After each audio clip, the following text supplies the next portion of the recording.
சமூக ஆர்வலர், 800க்கும் மேற்பட்ட மேடைகளை அலங்கரித்தவர். யார் தெரியுதா? கலக்கப் போவது யாரு தெரியுதா?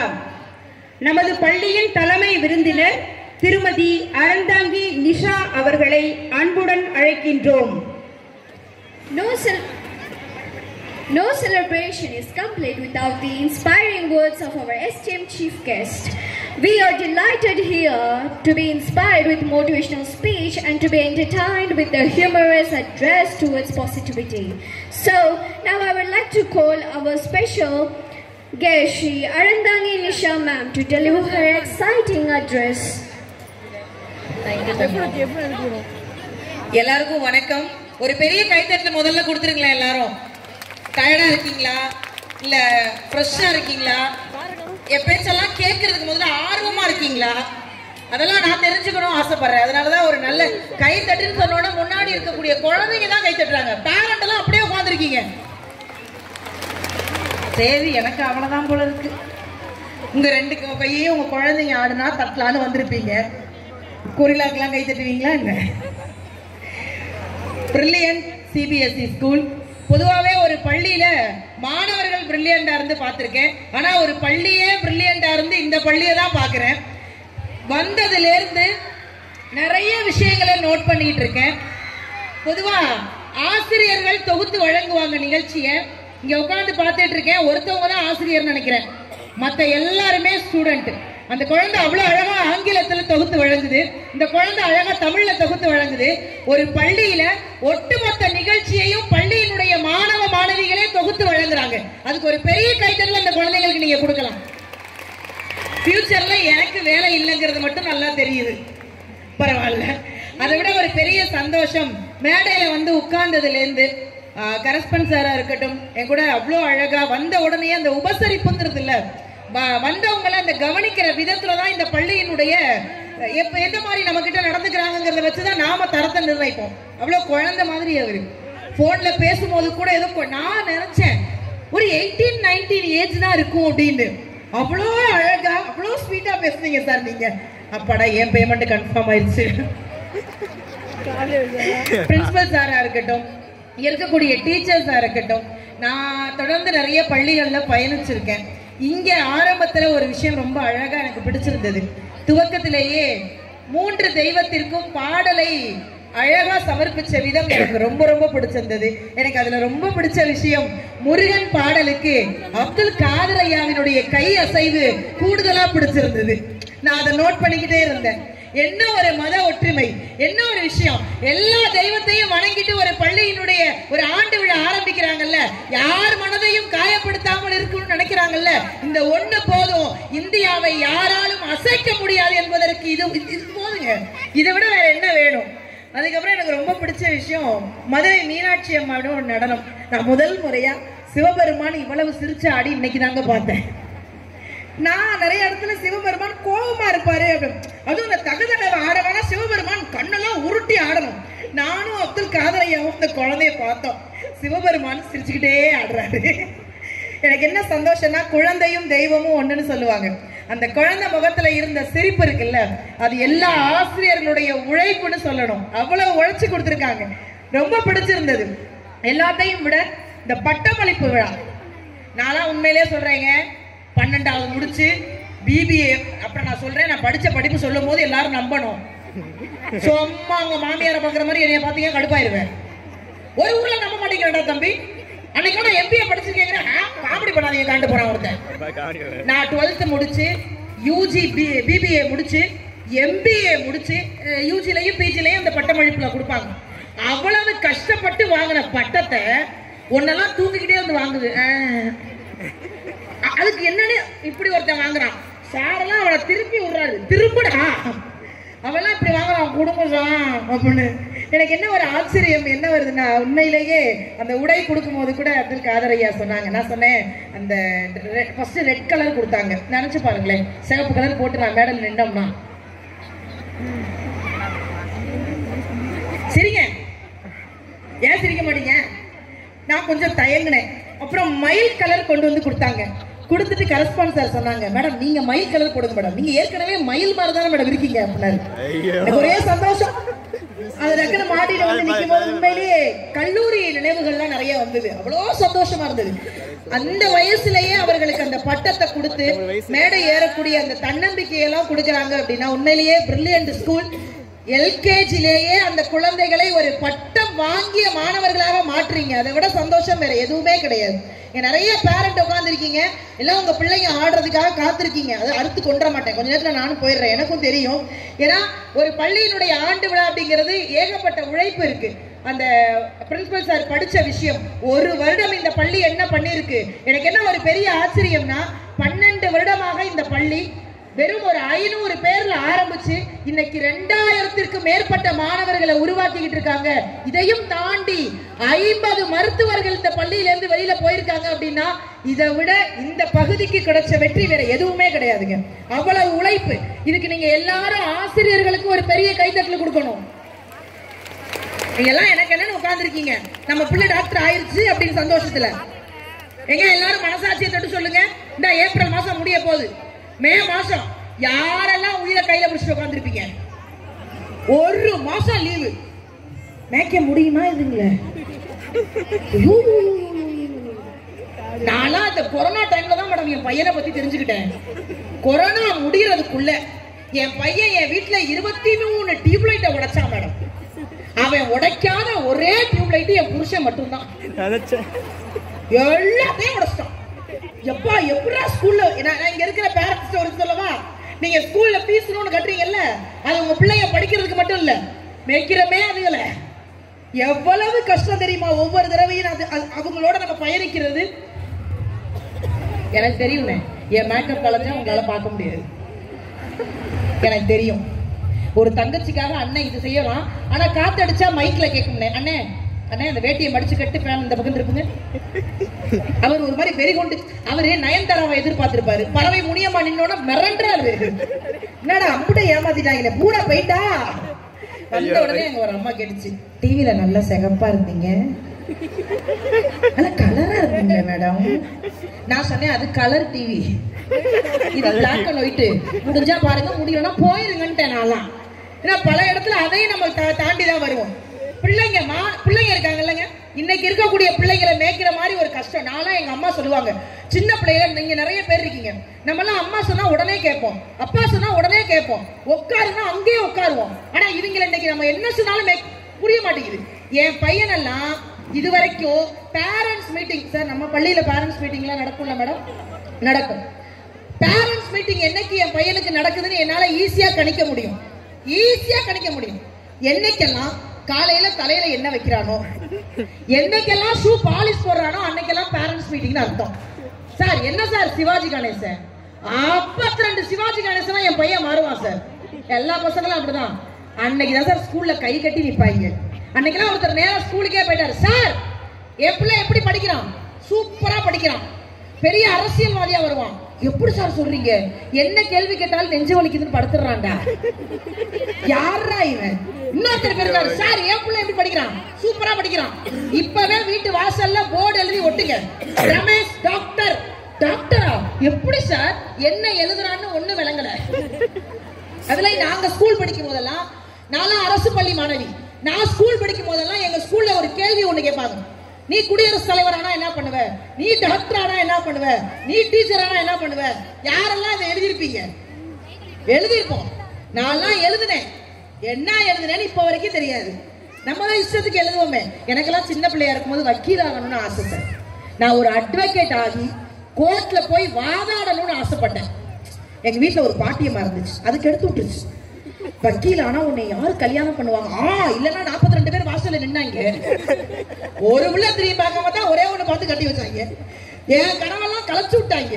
நாம சின்ன பிள்ளையா இருக்கும் போது ஒவ்வொரு கனவு இருக்கும். அதே மாதிரி எங்க ஸ்கூல்ல நிறைய கேட்பாங்க, நாங்க எழுதுவோம். இதே மாதிரி பள்ளியில கேட்டிருக்காங்க, நீ குடியரசுத் தலைவர் ஆனா என்னடா பண்ணுவ? எழுதுறாங்க. மாங்கு மாங்கு மாங்கு மாங்குன்னு எழுதிருக்காங்க எல்லாரும். அதுல ஒருத்தர் மட்டும் எழுதவே இல்லை.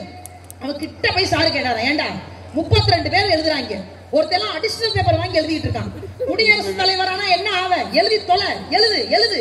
அவன் சிரிச்சுக்கிட்டே சொன்னானா, நான் குடியரசுத் தலைவரானா நான் ஏன் எழுதணும், ஏன் பிஏ தானே எழுதுவான்.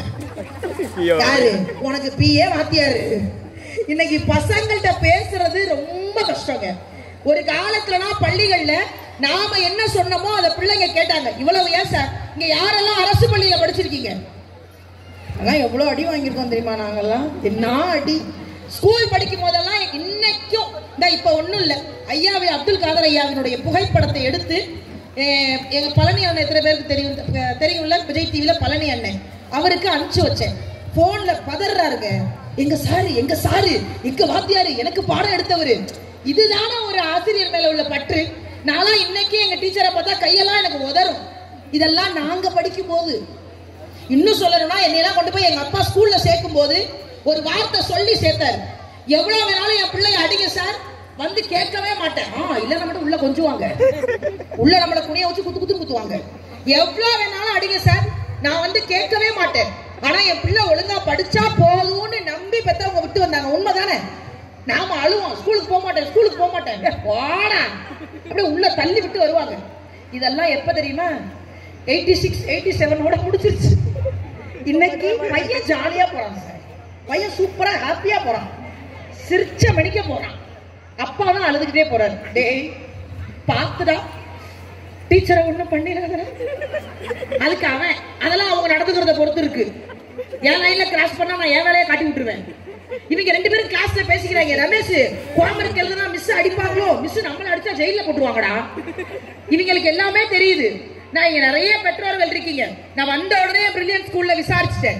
இந்த ஸ்கூல் பிள்ளைங்க யாருமே டீச்சரையும் கஷ்டப்படுத்துறது இல்லையா, பேரண்டையும் கஷ்டப்படுத்துறது இல்லையா, ஃபுல்லா சமத்து பிள்ளைங்களா இருக்கான். ஒரு என்னடா அப்படி சிரிக்கிறீங்க?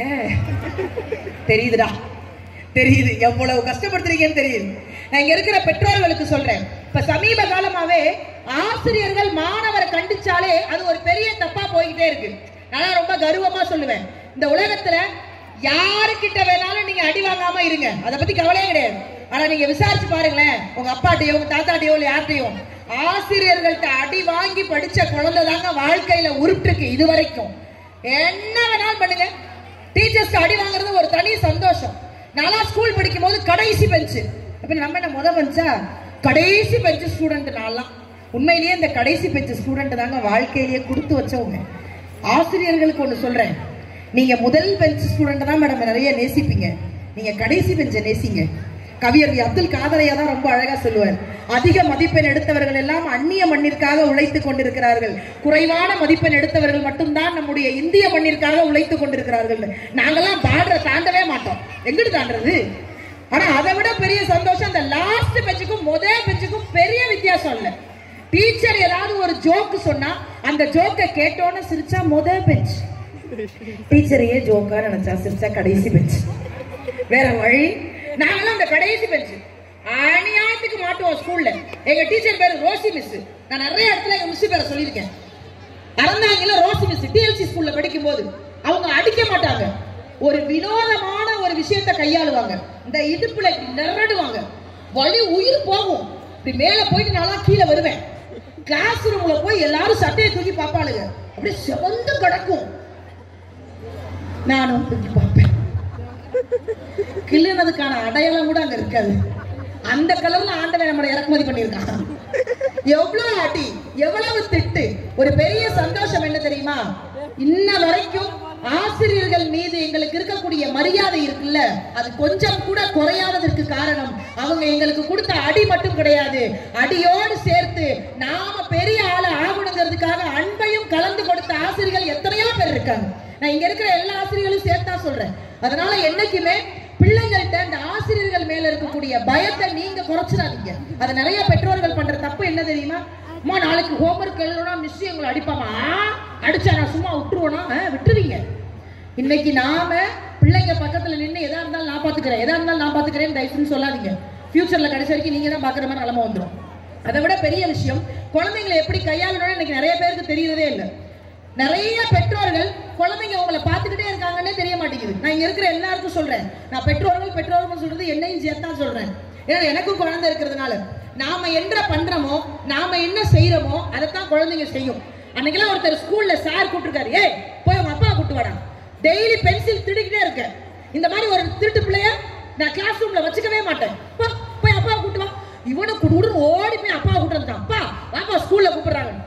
டீச்சர் சொல்லிட்டாங்க, சார் டெய்லி பென்சில் திருடுறான், இது மாதிரி ஒரு ஸ்டூடெண்ட்டை நான் பார்த்ததே இல்லை. டெய்லி திருடுறான் சார், ஒரு நாள் விடாம திருடுறான். என்ன சார் பிள்ளை வளர்த்துருக்கீங்க? அப்பா செம்ம கோவக்காரனா இருப்பார் போல, அடி பிரிச்சார் பையனை. திருடுவியா திருடுவியா திருடுவியா, ரெண்டா திருடுன. அப்பா தான் டெய்லி ஆபீஸ்ல இருந்து எடுத்துட்டு வரல, அப்பனே திருட்டு பையன் தான் இருந்திருக்கான். நீ எப்படி பிள்ளைங்களுக்கு சொல்லி கொடுப்ப? அப்பா எப்படி இருக்கணும், அம்மா எப்படி இருப்பாங்க, இதையெல்லாம் பார்த்துதான் சார் குழந்தைங்களே வளர்றாங்க. நான் ஒரு கதை படிச்சேன், ரொம்ப அழகா இருக்கு. புதுக்கோட்டை மாவட்டத்துல ஒரு கிராமத்துல இருந்து ஒரு பையன் பள்ளிக்கு போறான். ரொம்ப கஷ்டப்படுற பையன், ரொம்ப ஏழ்மையான பையன். அவன் படிக்கணுங்கிற கட்டாயத்துல பள்ளிக்கு போறான். தினந்தோறும் நடந்து போவான், நிறைய மாந்தோப்புகளை கடந்து போவான். அப்படி ஒரு நாள் மாந்தோப்பு போயிட்டு பள்ளிக்கு போயிட்டு பள்ளியில இருந்து திரும்ப வீட்டுக்கு வரும்போது அந்த மாமரத்துக்கு கீழே ஒரு மாம்பழம் கீழே கிடந்திருக்கு. கீழே கிடந்தவன அந்த குழந்தைக்கு ஆசை வந்துருச்சு சாப்பிடலான்னு. அதை எடுத்து பைக்குள்ள வச்சுட்டு வீட்டுக்கு போயிட்டான். வீட்டுக்கு போனோம்னா எல்லா அம்மாவும் ஒன்று பண்ணுவோம், அது இன்னைக்கு நம்ம பண்ணுவோம். வந்த உடனே பிள்ளைங்க பையெல்லாம் திறந்து பார்ப்போம். அதே மாதிரி அந்த பையனோட அம்மாவும் அந்த பையன் திறந்து பார்த்துருக்கான். உள்ள ஒரு மாம்பழம் இருந்திருக்கு. ஏதுடா மாம்பழம்? அம்மா ஸ்கூல் போயிட்டு வந்துட்டு இருந்தேன்னா அந்த மாந்தோப்புல அந்த மாமரம் இருக்குல்ல, அதுக்கு கீழே இந்த மாம்பழம் கடந்துச்சுமா, கீழே கடந்துச்சுமா அப்படின்னு சொன்னோன்னே விறுவிறுன்னு அந்த பையன் கையை பிடிச்சு அந்த அம்மா நேரா தோப்புக்கு வந்துட்டாலும். தோப்புல கரெக்டா முதலாளி உட்கார்ந்துருக்காரு. இந்த அம்மா ரொம்ப ஏழ்மையான குடும்பங்க. பயத்துல கை காலெல்லாம் உதறி போய், ஐயா பிள்ளை திருடல, கீழே தான் கடந்துச்சுன்னு முதலாளி சொன்னாராங்க. எத்தா பதறாத, ஏன் பதற? நான் இங்கதான் இருந்தேன், மாம்பழம் கீழே தான் கடந்துச்சு, பிள்ளை கீழே கிடந்ததான் எடுத்துட்டு போட்டுட்டான். கீழே கிடந்த மாம்பழம் தானே, ஒரு பழம் தானே, ஆசைப்பட்டு எடுத்துட்டான், கொடுத்தா சாப்பிட்டு போட்டுன்னு சொன்னப்போ அந்த அம்மா சொன்னாங்களா, இல்லையா அது உங்க மாம்பழம், கேட்காம எடுத்தது ரொம்ப தப்பு, அந்த மாம்பழத்தை திருப்பி நீங்களே வச்சுக்கோங்கன்னு அந்த அம்மா அந்த மாம்பழத்தை அந்த முதலாளிக்கிட்டே கொடுத்துட்டு பையன் கையை பிடிச்சு நேரா வீட்டுக்கு போயிட்டான். அந்த பையன் படிச்சு பெரிய ஆளானதுக்கு அப்புறம் தன்னுடைய புத்தகத்தினுடைய முதல் வரியில எழுதுறாரு, என்னுடைய ஒழுக்கத்திற்கு காரணம் என் தாய் திருப்பி கொடுத்த அந்த ஒற்றை மாம்பழம்னு எழுதுறாருன்னா அவர்தான் மரியாதைக்குரிய சகாயம் ஐஏஎஸ் அவர்கள். அந்த ஒற்றை மாம்பழம் இருக்கு, அது என்னங்க ஒரு மாம்பழம் அப்படின்னு அம்மா நினைச்சிருந்தா அந்த குழந்தை மனசுல எவ்வளவு ஆழமா பதிஞ்சிருக்கு. அடுத்தவங்க பொருளை நம்ம யூஸ் பண்ணக்கூடாது, அடுத்தவங்க பொருளை நம்ம எடுக்க கூடாது அப்படின்னு பிள்ளைங்களுக்கு சொல்லி கொடுக்க வேண்டிய மிகப்பெரிய பொறுப்பு நம்ம கிட்ட தான் இருக்கு. நம்ம அப்படியா பண்றோம்?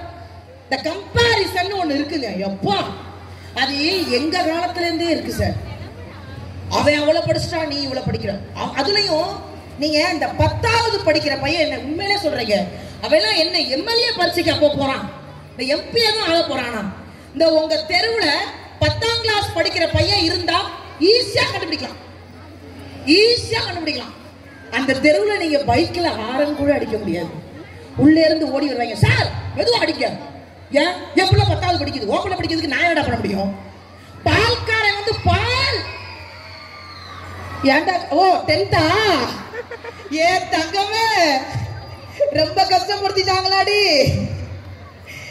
இந்த பால்காரன் இருக்காருல்ல அண்ணன், அண்ணன் வந்து பால் பால் பேப்பர் கார அண்ணன், பேப்பர் பேப்பர். சொந்தக்காரங்களும் அறவே வர மாட்டோம், நல்ல நாளே உள்ள விட மாட்டோம். சொந்தக்காரங்க அளவுடு கிடையாது, பக்கத்து வீட்டுக்கார கல்யாணம் எதுவும் அளவுடு கிடையாது. டிவி கட்டு, போனு கட்டு, வைஃபை கட்டு, எதுவும் பார்க்க கூடாது. பிள்ளை மட்டும் பக்கத்து வீட்டுல உட்காந்து டிவி பார்த்துக்கிட்டு இருக்கோம். ஒரு 10th படிக்கிற பையனை நம்ம ஒரு மாதிரி கொண்டு வந்து அந்த ஏரியாவே பயமுறுத்துவோம். இந்த கம்பேர் பண்றது நாங்க படிச்ச காலத்துல இருந்தே இருக்கு. எங்க அம்மா என்னையே சொல்லுவாங்க, ஒழுங்கா படி, இந்த அவளை பாரு, இந்த இவளை பாரு. அது போன வருஷம் 10வது ரிசல்ட்டே வரல சார். எங்க தெருவுல ஒருத்தர் பையனை போட்டு தெருவுல அடிக்கிறாரு. ஏண்டா ஃபெயிலான, ஏண்டா ஃபெயிலான. நான் கடுப்பாயிட்டேன், சார் 10வது தான் படிக்கிறான். ஆமா ரிசல்ட் அடுத்த வாரம் தானே மேடம், நான் ஊருக்கு போறேன், இவன் எப்படி ஃபெயில் ஆயிருவான், அதான் வச்சு அடிச்சுட்டு போறேன்னாரு. அட்வான்ஸ் புக்கிங்ல அடிச்சுட்டு இருக்காங்க. பிள்ளைங்களை முதல்ல நம்ம நம்பணுங்க. இங்க இருக்கக்கூடிய நிறைய பெற்றோர்கள்ட்ட இல்ல ஒரு பெரிய மைனஸ்னா பிள்ளைங்களை நம்ம நம்புறது இல்ல. அதனாலதான் பிரில்லியன்ட் மாதிரி இருக்கக்கூடிய பள்ளி உங்க பிள்ளைங்களை நம்புது, அவங்க முழுசா அவங்கள நம்புறாங்க, பிள்ளைங்களை இவ்வளவு உயரத்துக்கு கொண்டு வர்றாங்க. பிள்ளைங்களை தயவு செஞ்சு யாரோடையும் கம்பேர் பண்ணாதீங்க. நிறைய தன்னம்பிக்கை கொடுத்துக்கிட்டே இருங்க. எதுக்காகவும் பிள்ளைங்க பயப்படக்கூடாது. நீங்க உங்க பிள்ளைங்களை கொடுமைப்படுத்தினா அவங்க வேற விதமா உங்களை கொடுமைப்படுத்துவாங்க. இது என் வீட்டுல நடக்கும். நம்ம முத நாள் போட்டு அவனை அடின்னு அடிச்சிருப்போம். அதை அவன் எப்ப தெரியுமா காட்டுவான்? காலையில பள்ளிக்கூடத்துக்கு எந்திரிக்க மாட்டான். அவனை எழுப்புன்னு எழுப்பி எந்திரா எந்திர நம்மளை கத்த விடுவான் சார். ஏன்னா அவன் மைண்டுக்குள்ள தெரியும் என்ன கத்துற என்ன கத்து. யூனிஃபார்ம்லாம் மாட்டி ஷூ மாட்டி எல்லாம் மாட்டி வேன் வரப்போற நேரத்துல ஒரு வார்த்தை சொல்லுவான், அம்மா பாத்ரூம் வருவான். அடங்கிக்கிட்டு ஸ்கூலுக்கு போ, வேன்ல போயிருவேம்மா. அடே என்னன்னா இவனுங்களை மேய்க்கிறதுங்கிறது ஒரு தனி விஷயமா இருந்தாலும் இன்னைக்கு பிள்ளைங்களை நிறைய நல்ல விஷயங்கள் சொல்லி கொடுக்க வேண்டிய இடத்துல இன்னைக்கு பெற்றோர்கள் இருக்கோம். நம்ம என்ன நினைச்சிட்டு இருக்கோம்னா ஸ்கூல்ல கொண்டு போய் விட்டுறோம், ஸ்கூல் நிறைய விஷயம் பார்த்துக்கோ அப்படின்னு. கிடையவே கிடையாதுங்க. பிள்ளைங்களுக்கு சின்ன சின்ன விஷயங்கள் அப்பாவுக்கு எவ்வளவு இல்ல மேடம் தொடச்சிருவேன் பட் போயும்